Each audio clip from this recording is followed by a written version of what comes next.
Here you can just see the basic keys, just A to acquire, S to sell, and the arrow keys to move about. And What's the objective of the game? Make the most money. Yeah, make the most money from scratch. Probably you might want to add tell that the in. player that's the objective of the game. Well, the objective of the game is to make the most money. So, yeah, that's a good point. That's a good point. That is something we will need to add. And now, some of the main changes that we've made is we obviously have the company names now, so that you can see the graph in accordance with each trading kiosk, and so it'll have the company names on Is there. that Dole Computer? Yeah, Yes. Dole Computer. Again, I think when it gets to, it's okay to have some of this stuff in this typeface, but when it gets to these small, it just really gets ugly. Yeah, that's what we were kind of we were just talking about yeah. how we might end up changing these to where they're easier to All read. right, and then what does green versus red mean? So the green stocks are the ones that are currently going up, and then when they turn red, it means that they're currently going down. Yeah. And eventually, we're planning on having it to where the color of the actual line will be green when it's going up, and then red when it's going down. And now we have it to where once you get to the end of the 2 minutes, you can go on to the next day for a total of 5 days, and that would be like equivalent to one game. So maybe You got a lot of space here for UI, and we're using half of it. Right.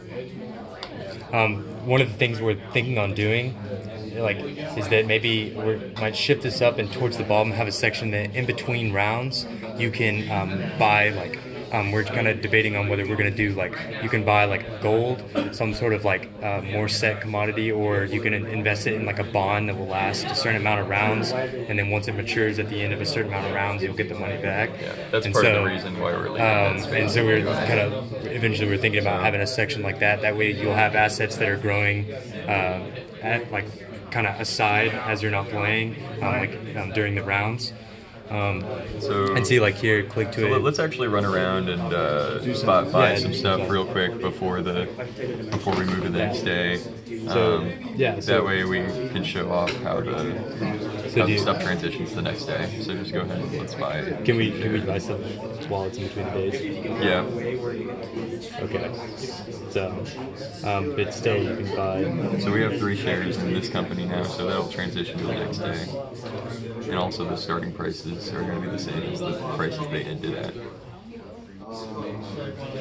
Then you can Can I go buy something and sell something? go over here. You can buy here.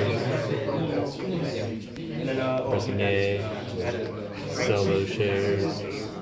Over here, and so you can see how you buy while it's losing. So. Wait a minute, now, you buy and sell at the same location you're at?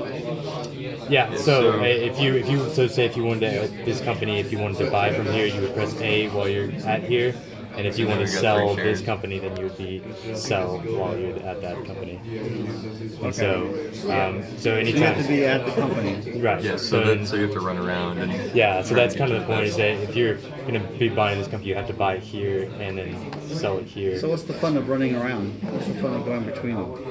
it's like a fast-paced challenge. Yeah, so the objective is just you're trying to dodge around and run around and try to invest in the companies and the time and try because our initial idea was some sort of just kind of fake simulation investment game, but we figured that if we added some sort of dimension to it where you actually are physically running around, it might add a little bit of difficulty to it, and then but also kind of I think it's more exciting. add to the emphasis of right. kind of in a rush. Cool. Good luck. So. Thank you.